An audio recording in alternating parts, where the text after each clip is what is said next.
Security, average family income, incoming freshman at the University of Texas at Austin is $120,000 a year.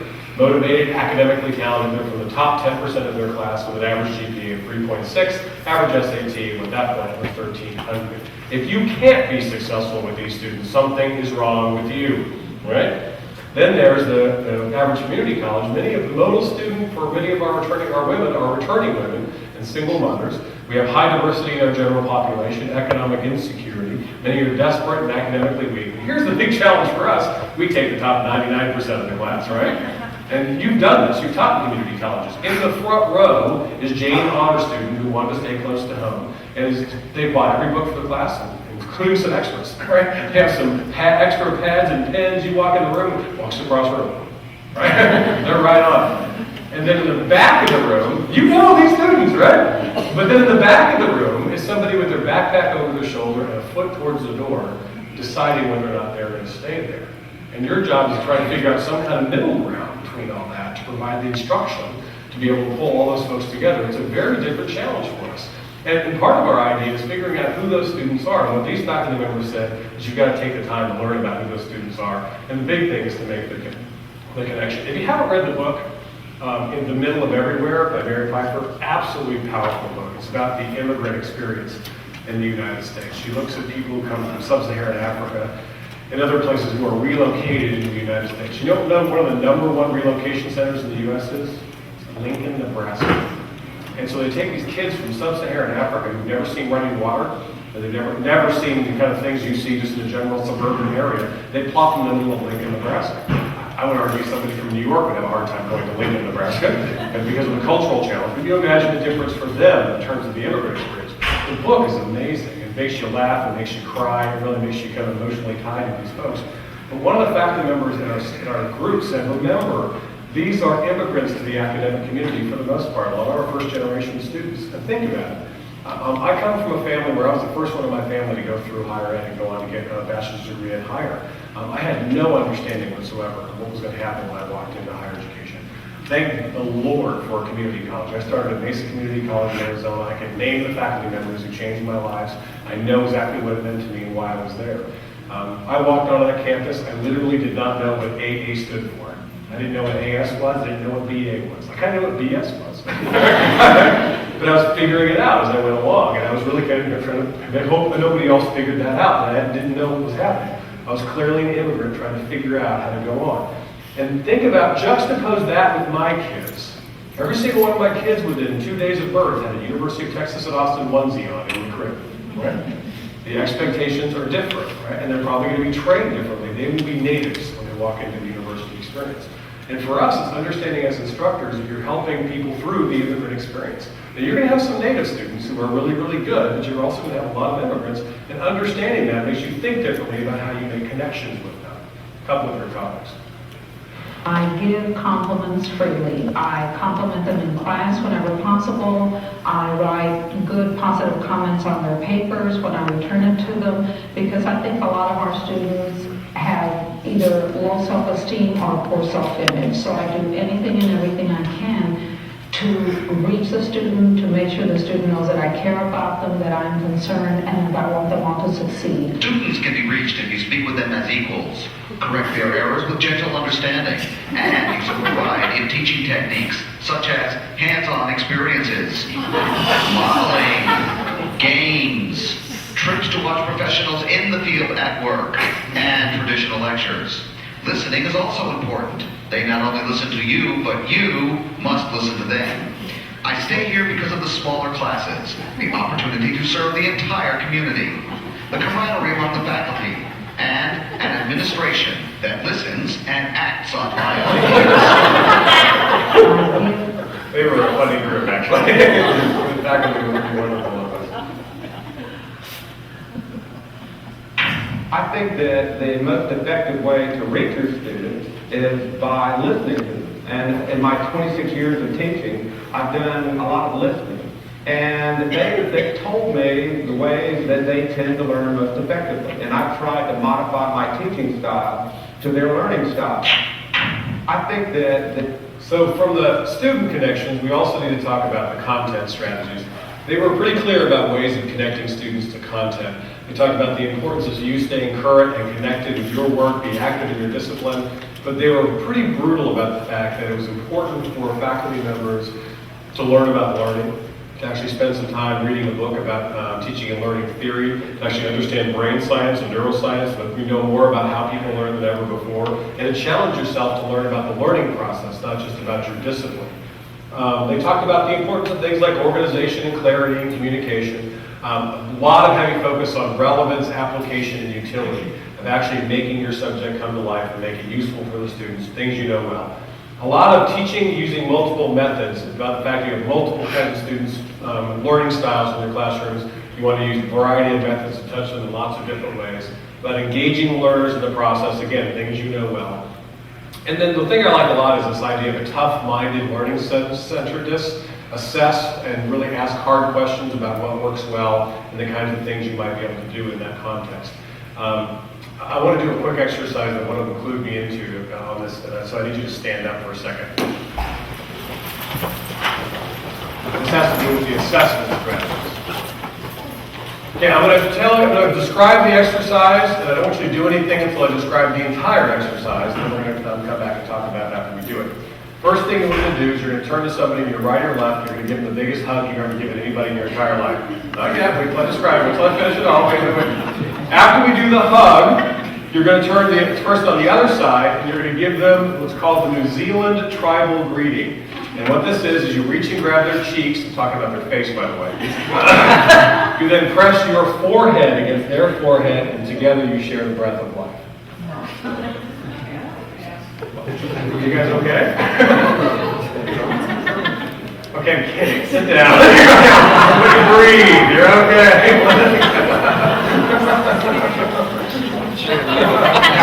Let go. Maybe I'm going to need you to look left or right. There's always one group of people when I start doing this exercise. We did this once at a large conference on distance learning in North Carolina. And I said, in a second, you're going to turn to somebody your right or left and give the biggest hug you've ever given anybody. And the woman just went, and take her outside in the water to make God bless her. I felt horrible for her. I felt worse for the person standing beside her. We did it in D.C. one time, actually, Congress people in the room. And everybody sat back down, and the guy in the front row turned to the person beside him. I could hear it because I was really looking forward to hugging you. And I do this exercise, and one of the reasons we talk about this exercise in this group is because it brings up the notion of heterogeneity, how different we all are. You all know this intuitively. You drive up to church or the family reunion or whatever it is, and the huggers are out front, right? And you drive up and you see the huggers, and if you're not a hugger, what do? You drive around back. Whatever it is, you avoid the huggers. And then there's everything in between. By the way, the same thing's happening with our students, because there's all different kinds of ways of connecting with them. And this is one of the big things that these faculty members talk about. Realize there is no one best way to teach. There are lots of great ways to teach content. And part of your goal is to figure out the many pathways to the top of that mountain and think about the other strategies you can use. Does that make sense? Yeah, so they were pretty clear about that. And my favorite content comment they made is this notion of base content is the low bar. The lowest bar in teaching is teaching them the content they need to go to the subsequent course. That is the low bar in teaching. The high bar in teaching is teaching the base content plus higher order thinking and living skills. And the idea is help them become a better person, a better learner, and a better person, somebody who can go to the next phase and be transcendent in some ways in terms of what they do, which is a totally different strategy than just teaching them the base content. And these people were unapologetic about going after the high bar. Okay? It wasn't about just the base content in terms of what they were going after. When I'm successful in class, my students are successful. And I measure that when they can get through the development studies curriculum successfully, and then they are able to get into the mainstream and are successful, that's rewarding to me. Well, I teach in the field of social services, and this is my classroom, or at least a larger part of it. The community provides my students with a really rich, exciting context for learning. Through service learning and other assignments, I invite my students into the community to discover, and to notice, and to contribute. And I link what we do in the college classroom to the opportunities and challenges and rhythms that exist here, to help them understand what they will be doing in their careers and to invigorate their work. Then we asked these faculty members who were excellent, they were rated as excellent for teaching. These are not technology fans. These are people who are great teachers. We asked them how they leverage technology. And what was interesting to us is thinking about how they did it. What they told us was the number one way they used technology was by not using it. In other words, what I mean by that is they had students using the technology. It was student access to information, in other words, providing resources so students can access information in and out of class, and also student production of knowledge. And so what I mean by that is they had students producing things. I'll give you an example. Howie Sorkin, who was a professor of math in Broward County in Florida, he did something called the Legacy Project. He was afraid of technology. He did it. He said, but I wanted to try something to create some resources for my students. So I created an extra credit assignment where students could create some kind of a digital learning object, PowerPoint presentation, media file, whatever they wanted to create, in a group or as an individual, and they would get extra credit. But it had to teach a concept that they learned that semester to the next semester's class. It was what he called the Legacy Project. Students loved it, and the 4 or 5 who did it were just incredible. And so the next class, he actually made it part of his regular assignment, where a regular class assignments, where everybody had to do at least one learning object legacy resource for the next class, teaching them some kind of concept. He got some of the most interesting things you could imagine. People who worked at Federal Express who talked about how trigonometry helped them load their planes. People who worked on golf courses who talked about how geometry helped them lay out golf courses. People who are into baseball, we used baseball to teach people how they use statistics. Really interesting kinds of learning objects and connections.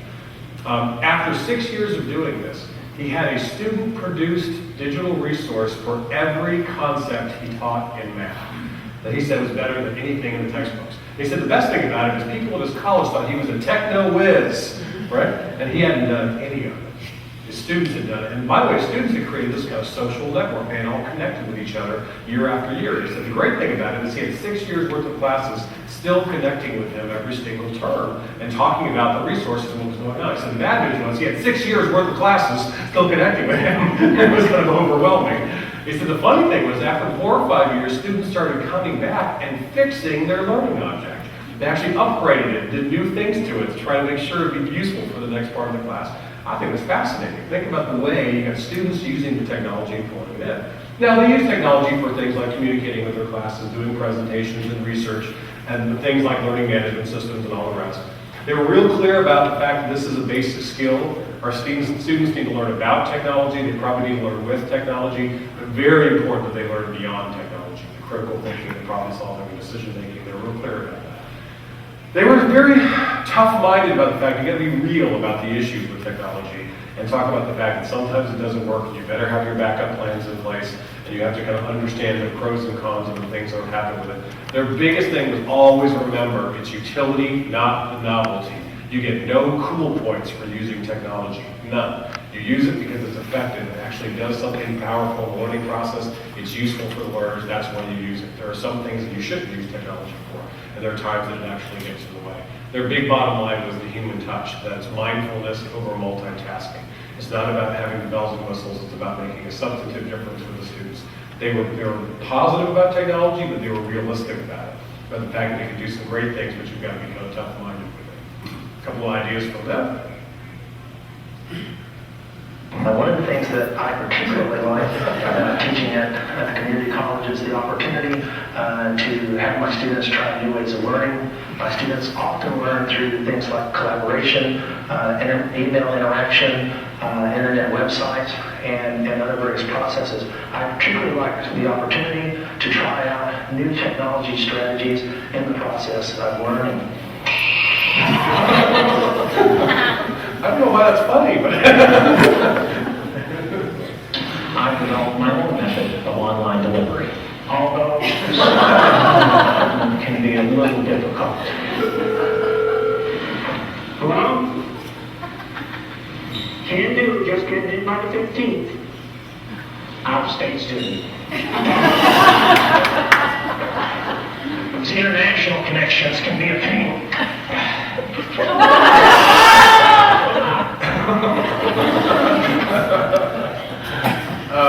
The final set of questions we asked them was, if you were mentoring a brand new college faculty member, what would be the big lessons that you would try to pass on? And these were the kinds of things they talked about. The idea of focus on the students first. Let's examine the race you're in, not the one you thought you were in. How many of you heard that story about the Portland Marathon?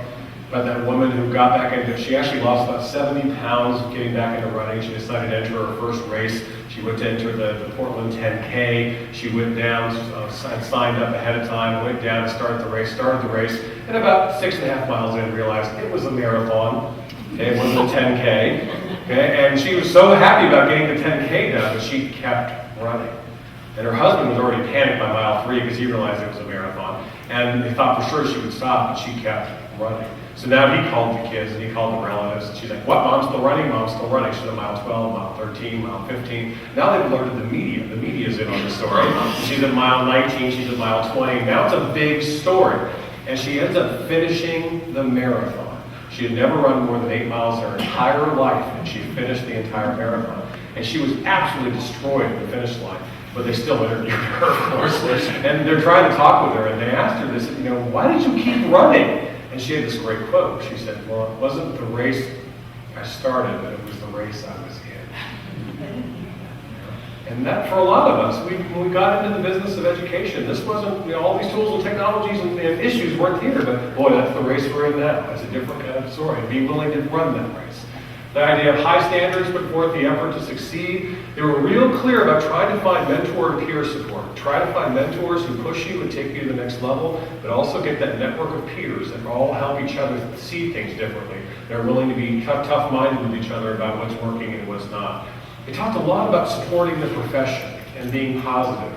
A number of them talked about years in their lives at their institutions where they wouldn't go to the faculty lounge, because they said there was so much negativity going around that it made them feel bad about their jobs. And they didn't want to be around that. They wanted to be a positive influence. And so they got real clear about when and how they interacted. They wanted to be a positive spark for what was happening.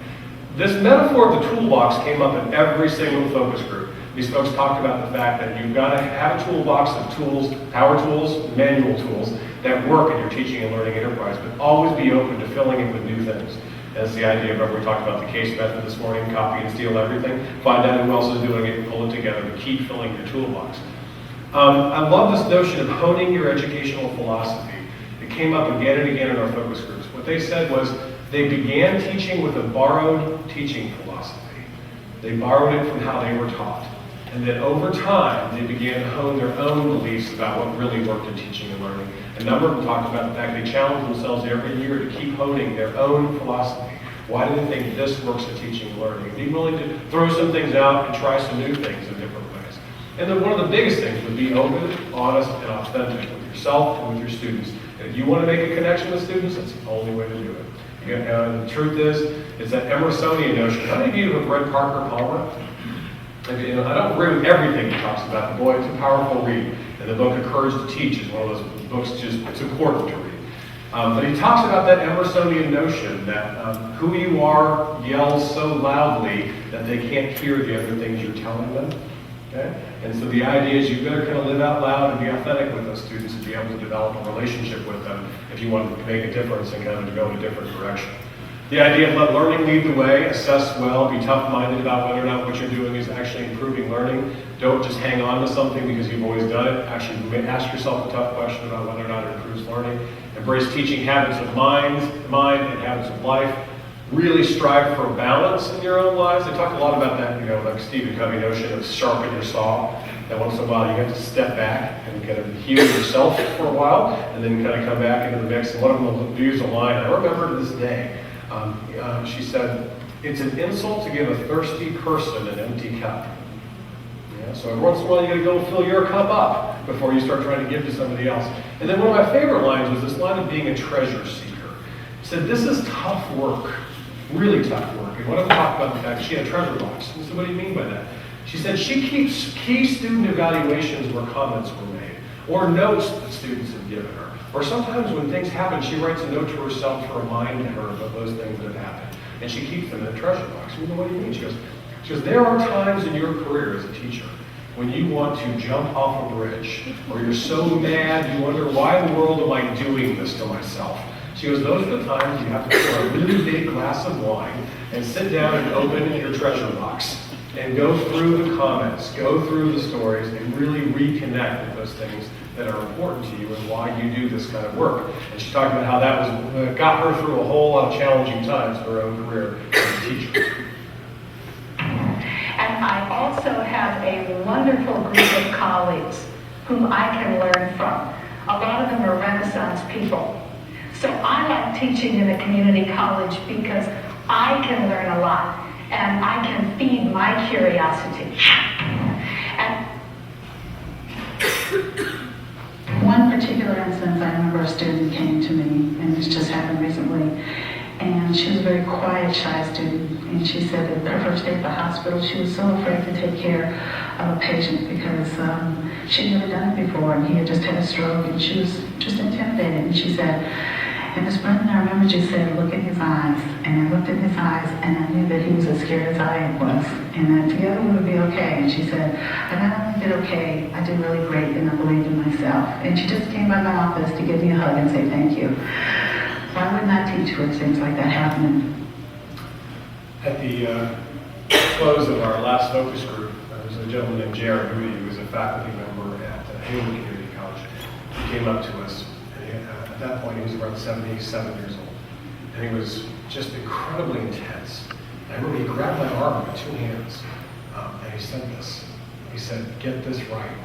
Teaching our students is a noble profession, and we need to pass that feeling on. And I ended up talking with him later about this. I found out that JR had terminal cancer, and he wanted to see this project through. He actually worked with us on a bunch of the editing processes. And sadly, he didn't make it to the final galleries as the whole thing came out. But he ended up becoming kind of a neat sounding board as we went through this entire process. So I keep thinking about his press, and he wanted to make sure that other people got how special this really was. That kind of makes me think of this commentary. And I've always believed that if you earn your money, if you feel like you're earning your money, you're in the wrong business. And for all these years, 40-something years, I've been paid to play with a bunch of people having a lot of fun. And I like that. Practical man. It's fun to be in the next one. Thanks, folks.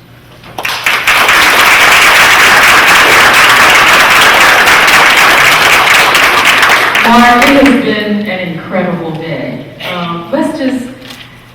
I guess what I'm so overwhelmed by is you gave us so much knowledge and information that all of us can use, but I think what touched me the most is that you not only shared your knowledge, but you shared your heart and your passion for learning. And for that, on behalf of all of us, I want to thank you for just sharing yourself with us. Thank you so much.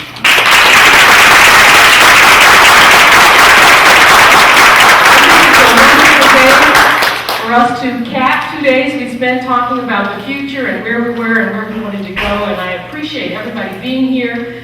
I'm overwhelmed. I know that I'm not technologically savvy from all the things that Mark shared with us this morning, but I think the next time I go into the classroom, and the next time I go into a conference or to a meeting, I'll be a better teacher. Thank you so much. Have a great day.